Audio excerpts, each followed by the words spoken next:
Dan sudah 100. Wah, 120 cepet banget. 0 sampai 100 tuntas hanya dalam waktu 8. Dengan kapasitas baterai yang besar dan juga bisa berjalan dengan full EV, itu paling dekat setelah mobil ini aja 50 juta, bahkan 50 juta lebih mahal dibandingkan dengan mobil ini. Dan kalau bisa dibilang refinement berkendaranya sih, kalau dibandingkan dengan yang hybrid setelah ini, atau bisa bilang Yaris Cross, kami sih lebih prefer mengendarai mobil ini ya dibandingkan dengan Yaris Cross. Halo guys, welcome back to CVT Indonesia bersama kami, Reza RFR. Yes, di sebelah kami adalah sebuah MG VS. Yang mana waktu di Thailand tahun lalu kami sebenarnya sudah diundang oleh MG Indonesia untuk merasakannya langsung di Thailand. Ketika waktu itu sedang ada Bangkok Auto Show ya. Dan kami diajak ke pabrik mereka, merasakan langsung mobilnya. Yang kami kira ini tidak akan masuk ke Indonesia. Tapi ternyata tidak lama setelah itu dijual di Indonesia. Dan sekarang merebut tahta mobil hybrid, full hybrid ya, yang paling terjangkau di Indonesia. Yes, dibanderol dengan harga 389 juta rupiah on the road Jakarta, membuat mobil ini, MG VS Hybrid ini, menjadi yang paling terjangkau di Indonesia saat ini. Tapi apakah MG VS ini hanya sekedar hybrid yang mana menjadi fitur gimmick saja, ataukah dia hanya full fokus pada performance, atau masih tetap bisa menjaga keefisiensian dari sebuah mobil hybrid?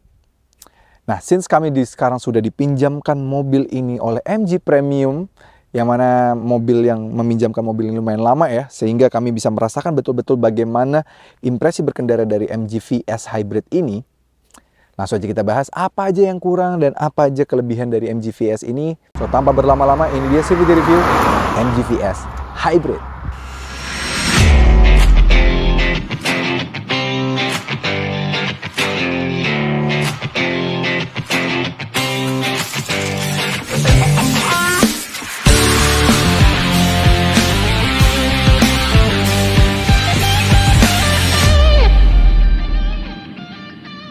Yes, ini dia MG VS Hybrid. Sebenarnya kami sudah bertemu dengan mobil ini tahun lalu di Thailand. Udah ngerasain juga mobilnya, impresi desain depannya juga seperti apa, sudah kami pernah bahas.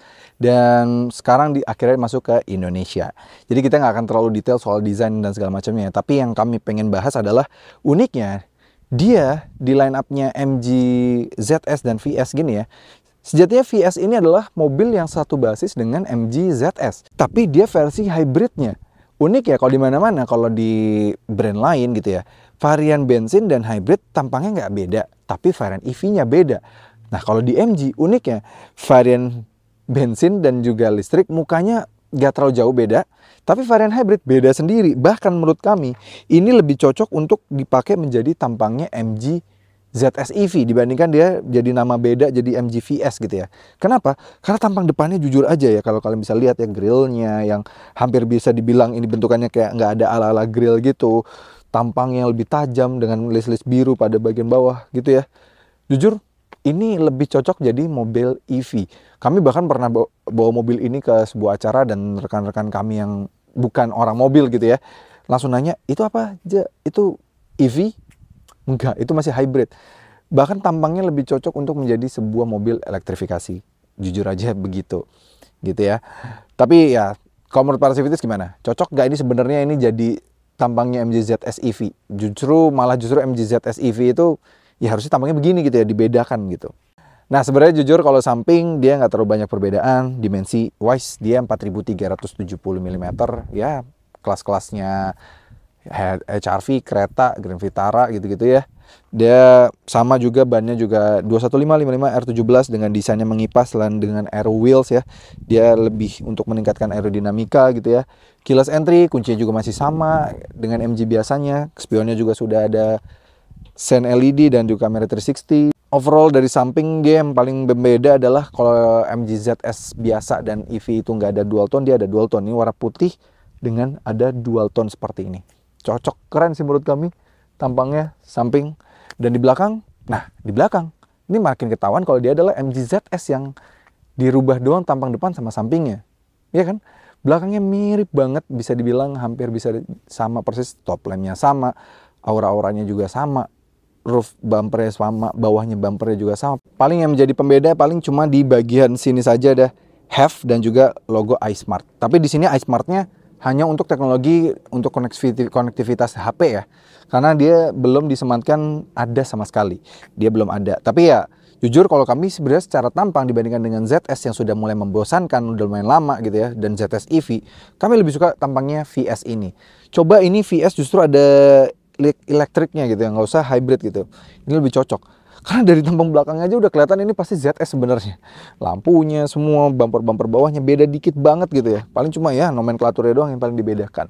Shark fin antena, spoiler, rear defogger semua sudah ada. Dan pembukaan bagasinya melalui logo MG-nya yang ditarik ke atas seperti ini. Ya, seperti Volkswagen ya. Gitu.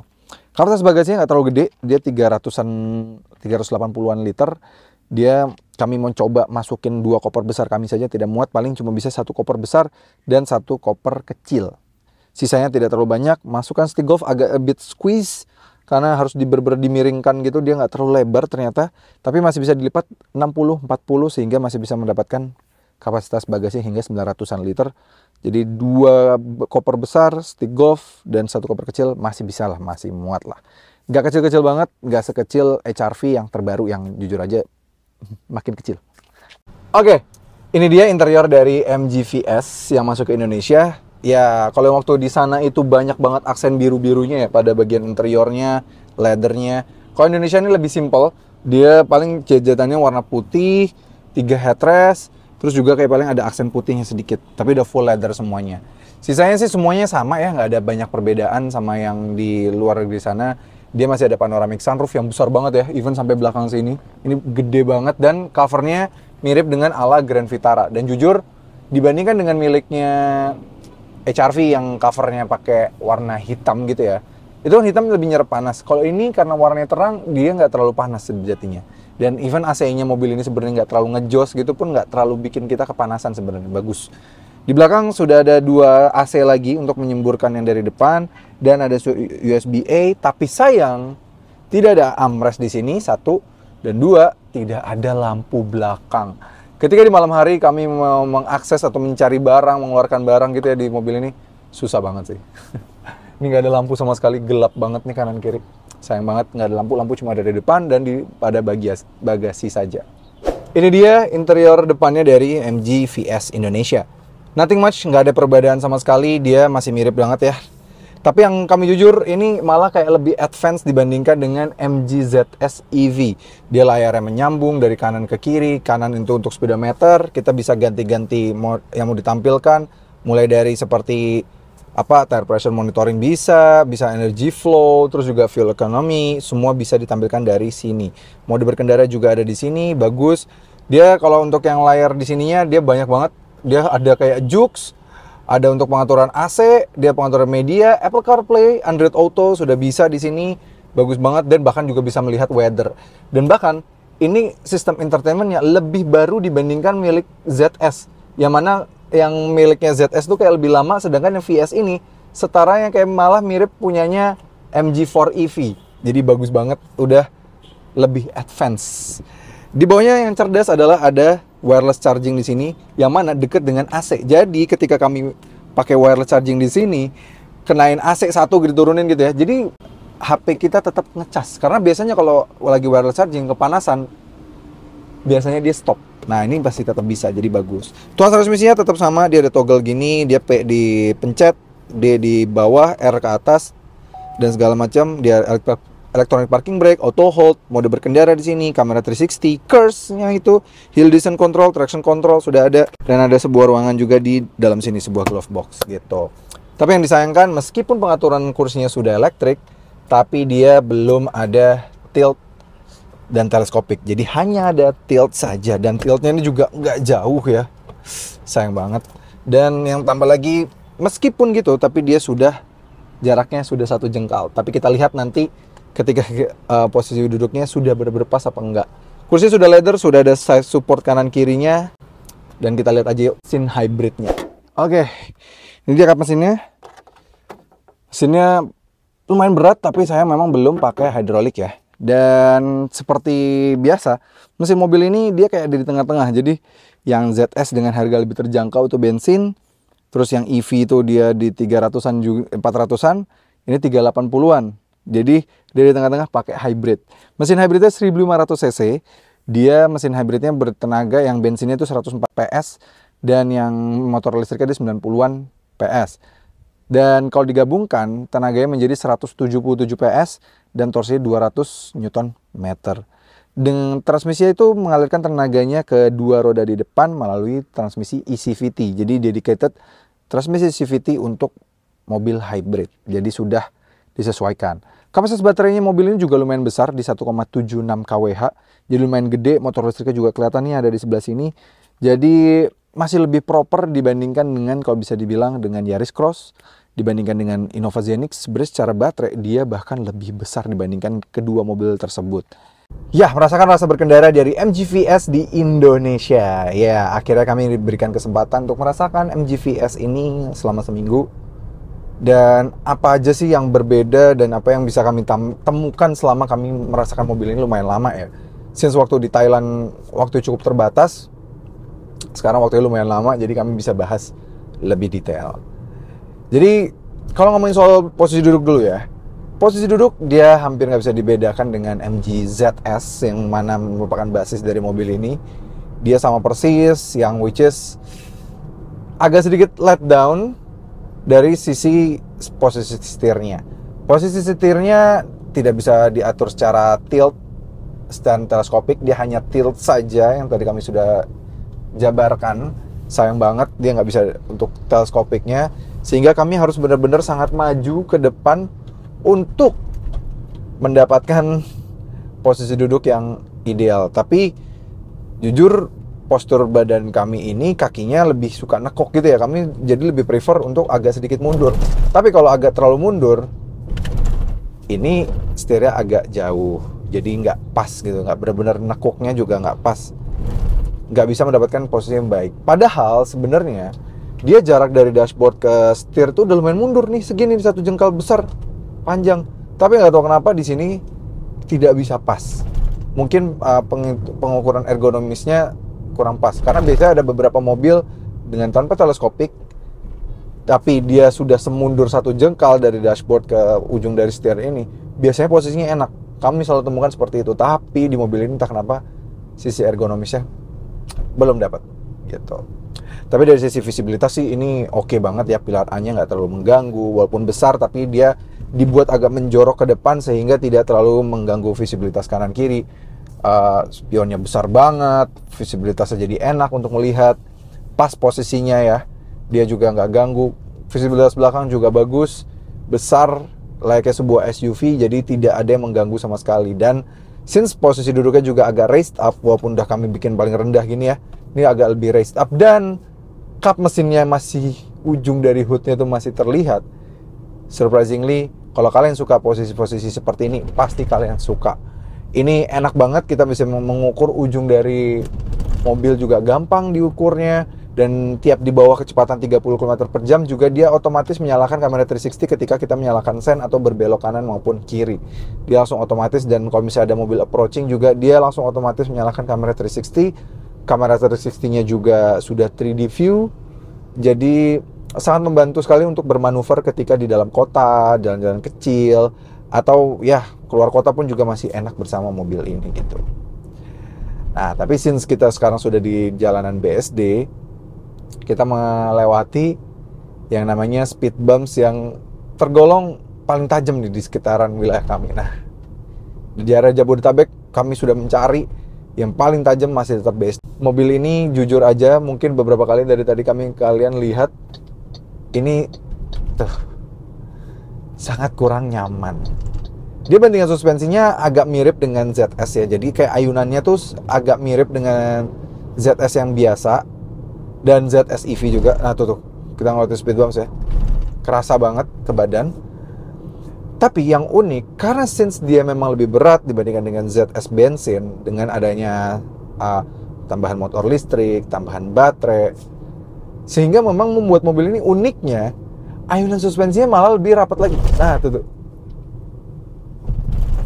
Kalau di ZS yang bensin, ini kan VS ya, ini yang kalau yang ZS, itu dia pas ngelatih speed bump seperti ini, dia masih terasa ada kayak ayunannya gitu.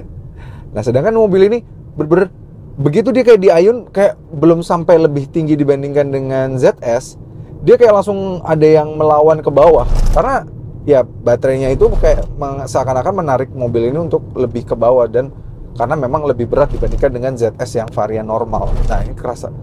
Dan itu membuat ride quality-nya jadi tidak sebaik itu. Agak keras jujur aja di lewati speed bump seperti ini gitu ya. Tapi kami suka, meskipun setirnya belum teleskopik, tapi bobot dari setirnya menurut kami pas. Bukan yang terlalu ringan, bukan yang terlalu berat juga, tapi pas. Dia cenderung malah kalau misalnya di tengah-tengah ini ringan banget, ini berat, dia di tengah sini tapi agak lebih ke arah beratnya. Tapi belum sampai yang berat banget. Sehingga kita lebih bisa mengontrol kira-kira di mana posisi ban berada. Jadi kalau misalnya kita zigzag gini, input dan respons dari setirnya lebih kerasa dibandingkan dengan beberapa mobil asal China lainnya, atau saudaranya lah ya kalau kita bisa bilang. Si Wuling Almas Hybrid juga yang ya cukup terjangkau juga gitu ya. Ini sih lebih ada inputnya ketika misalnya kita belok-belok gini, belok simpel muter balik pelan gitu ya. Tuh. Kami beberapa kali merasakan ada mobil EV dan segala macamnya ya, hybrid juga. Ada yang lebih no feel dibandingkan dengan mobil ini. Handling dari mobil ini lebih better dibandingkan dengan ZS surprisingly. Karena kalau kita perhatikan bagian belakangnya malah justru lebih ngangkang si ZS yang bensin. Ini lebih slanted dibandingkan ZS yang bensin.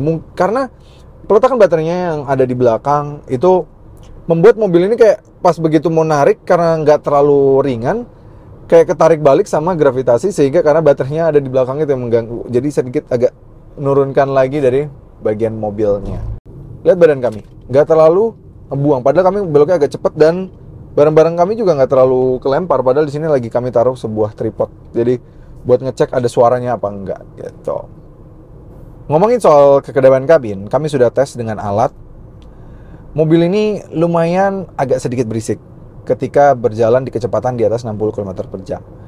Kekedaman kabin dari mobil ini, selain dia tidak bisa meredam suara dentuman ketika melewati speed bumps dan segala macam pothole gitu ya, ini juga suara dari luar tuh gak terlalu signifikan teredamnya.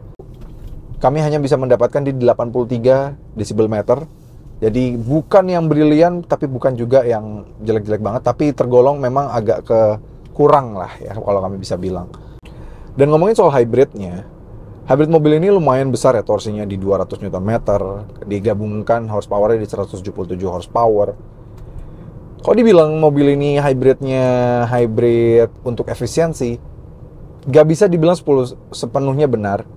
Tapi kalau dibilang untuk performance, gak juga yang 100% benar. Dia kayak lebih ke performance-nya itu 70%, efisiensi 30%. Karena benar-benar ya mobil ini, tipikal elektrifikasinya sangat lebih dominan untuk performance. Walaupun bukan yang fully performance, masih tetap mengedepankan efisiensi. Karena kami di hybrid China itu banyak sekali menemukan masih tetap boros hybridnya ya. Kayak bisa sebut saja model-model tank gitu ya, Almas.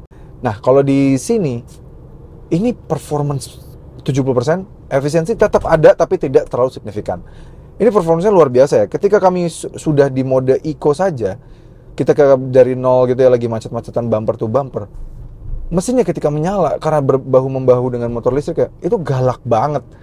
Tuh, jadi kayak gasnya tuh gak terlalu natural, gak ada penahanan gitu. Bahkan kami menemukan ada beberapa mobil listrik yang lebih ketahan dibanding dengan mobil ini. Ini kayak kita misalnya muter balik gini ya, terus kita rem, terus juga dari kecepatan sangat rendah, terus kita masuk gitu gas, kasih input gas gitu ya. Tuh, dia tuh galak gitu, kayak nyentak-nyentak gitu bahkan mostly. Tuh, nyentak bahkan ini padahal kami sedang di mode eco, bukan di mode sport. Comfort pun enggak gitu ya. Ini mode eco.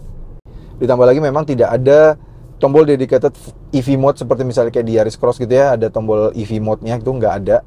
Dia nggak bisa kita set EV mode.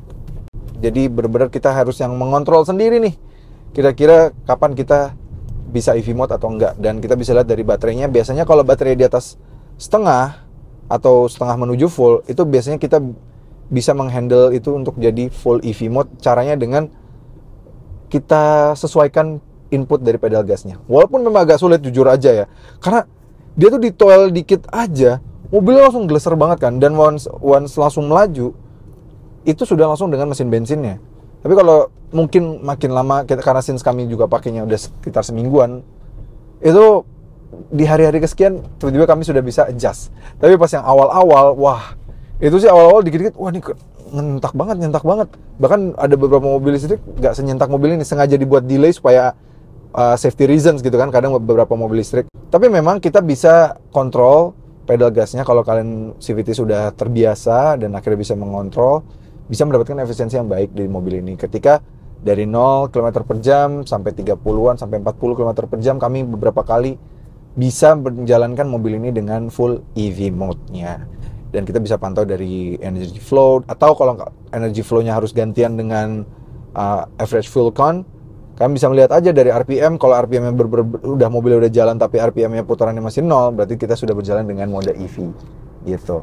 Sayang sih memang tidak ada mode EV mode sama sekali di sini, yang mana lumayan membantu sebenarnya gitu. Dan mobil ini dia juga sudah ada regenerative braking, tapi dinamakan KERS. Wah, kayak namanya ini teknologi F1, namanya KERS. Kalau di MG, KERS itu adalah Kinetic Energy Recovery System. Dan ya sebenarnya regenerative braking, dia tinggal pencet aja modenya dari sebelah sini. Dia ada beberapa level ya, ada 1, 2, dan 3. Itu untuk regenerative braking. Jadi kalau once kita lepas pedal gas, dia langsung kayak agak sedikit menahan dan mengembalikan yang terbuang power loss-nya itu ke baterai sehingga mengisi baterainya gitu. Dan itu ada di sini. Yes. Lumayan oke sih sebenarnya mobilnya. Kalau once kita udah berjalan halus. Di awal juga ya paling kita butuh penyesuaian 1-2 hari untuk input pedal gasnya, karena mobil bensin dan mobil hybrid lainnya saja memang karakter pedal gasnya tidak seperti ini. Ini agak sedikit dikit-dikit langsung pengen gas, dikit-dikit langsung pengen gas gitu ya. Ya, which is enak, menyenangkan, fun banget mobil ini. Tenaganya juga ngisi mulu gitu ya. Enak sih sebenarnya. Bener-bener kalau bisa disebut sebagai hybrid performance, iya, tapi juga tetap masih bisa efisien kok. Nah, bagaimana soal efisiensinya? Memang dari awal kami bilang bahwa hybrid di mobil ini lebih ke untuk performance-nya. Jadi lebih ke performanya, jadi lebih menyenangkan. Karena kita tahu MG ZS saja punya performa yang bensin itu memang tergolong agak ya hampir agak parah lah ya, bisa dibilang ya. Performanya kurang menyenangkan sekali. Walaupun memang kalau sudah berjalan halus, smooth, enak gitu ya. Kami dalam kota masih bisa dapat di 10,9 km per liter dengan rute kecepatan rata-rata di 20 km per jam. Masih oke, karena mengingat ada hybrid asal China lainnya yang jujur aja itu beneran hybrid performance. Dia rute luar kotanya masih bisa lumayan efisien dengan kecepatan rata-rata 90 km per jam. Kami masih bisa di 18,2 km per liter. Yes. Jadi kalau di rata-ratakan, ya mobil ini masih bisa di around sekitar 14 km per literan untuk dua kombinasi, sehingga sekali full tank ya masih lumayan jauh. Meskipun kalau dibandingkan dengan hybrid lainnya, jujur aja memang ini kalah efisien. Nggak usah hybrid lainnya, sama yang mild hybrid aja yang harganya mirip dengan mobil ini, sama-sama di 380-an sampai 390, itu masih lebih irit yang mild hybrid gitu ya. Sama-sama nggak ada ADAS lagi. Yes, karena ngomongin soal ADAS, mobil ini juga memang belum dilengkapi dengan fitur ADAS. Dia belum ada fitur-fitur seperti lane keeping assist, adaptive cruise control, belum disematkan di sini karena memang sepertinya untuk menekan harga supaya dia menjadi hybrid paling terjangkau. Karena full hybrid yang dengan kapasitas baterai yang besar dan juga bisa berjalan dengan full EV itu paling dekat setelah mobil ini aja 50 juta, bahkan 50 juta lebih mahal dibandingkan dengan mobil ini. Dan kalau bisa dibilang refinement berkendaranya sih kalau dibandingkan dengan yang hybrid setelah ini, atau bisa bilang Yaris Cross, Kami sih lebih prefer mengendarai mobil ini ya dibandingkan dengan Yaris Cross yang sangat terasa sekali Avanza Xenia dan di NGA-nya. Kalau di sini feels-nya ride quality lebih baik, walaupun memang harus diakui soal efisiensi bukan yang juara di sini. Oke, dari tadi kami sempat bilang bahwa mobil ini hybrid performance 70%, 30% efisiensi. Efisiensi sudah kami sebutkan, bagaimana dengan performa akselerasinya. Oke, dan kita rubah mode berkendara jadi sport. Oke, kita sudah rubah sport dan traction control sudah mati. Injak gas dan rem, dan go. Tuh, galak banget bawahnya. Karena memang kita bisa melihat dia bahu-membahu dengan motor listriknya ya. Dan sudah 100. Wah, 120 cepet banget. 0 sampai 100 tuntas hanya dalam waktu 8,6 detik. Wow. Mantep banget ya. 0 sampai 100 cuma tuntas dalam waktu 8 detikan. Ini sih jelas membuat mobil ini di atas kakaknya atau saudaranya segrup gitu ya, si Wuling Almaz Hybrid, apalagi dengan Yaris Cross yang juga angkanya masih di 12 detikan. Ini jauh lebih kencang, lebih menyenangkan, dan bahkan kalau kalian cuma bersenang-senang begini, tuh. Kami bilang deh, dia tuh galak banget dari bawahnya, tuh galak banget. Berkali-kali kami menemukan memang tarikan dari mobil ini tuh galak. Oke, jadi gimana sih kesimpulan dari MG VS ini? Memang posisi dari MG VS ini agak sedikit awkward ya kalau di positioningnya MG. Karena kita tahu dengan harga 380 dia mepet banget sama 395 MG4 EV. Yang mana sudah, ya harganya mepet banget. Udah dapat EV, platform baru, Nebula platform yang lebih enak sebenarnya secara bawanya. Tapi siapa sih sebenarnya konsumen yang dituju oleh MG dengan MG VS ini? Menurut kami, adalah orang pencinta MG yang sudah percaya dengan brand MG dan ingin punya mobil bensin. Yang mana kalau kami bisa bilang, MG VS ini adalah mobil bensinnya MG yang paling enak saat ini. Bukan HS, bukan ZS biasa, MG5, tapi MG VS ini. Iritnya dapat, kencangnya dapat, dan halusnya juga tetap dapat. Dan tetap memberikan bahasa desain yang terbaru yang sudah ada di Indonesia. Dan harga tetap terjangkau sehingga dengan konfigurasi mesin bensin ini, mungkin MG4 EV-nya udah punya di rumah untuk dalam kota melawan ganjil genap. Ini untuk pakai ke luar kota yang untuk bisa perjalanan jauh dan segala macamnya karena tetap nyaman dan enak untuk dipakai keluar kota. So itu aja review dari kami. Terima kasih sebelumnya untuk MG Premium yang sudah meminjamkan mobil ini selama seminggu. Kalau kalian pengen beli MG bisa melalui MG Premium atau lewat website kami juga bisa di cvtindonesia.co.id. Terima kasih sudah menonton, jangan lupa like video ini, subscribe ke channel YouTube CVT Indonesia, dan nyalakan lonceng notifikasi. Main-main juga dan follow Instagram kami di @cvt.indonesia dan TikTok kami @cvtindonesia. Dan kru CVT Indonesia pamit undur diri, sampai ketemu lagi di video berikutnya.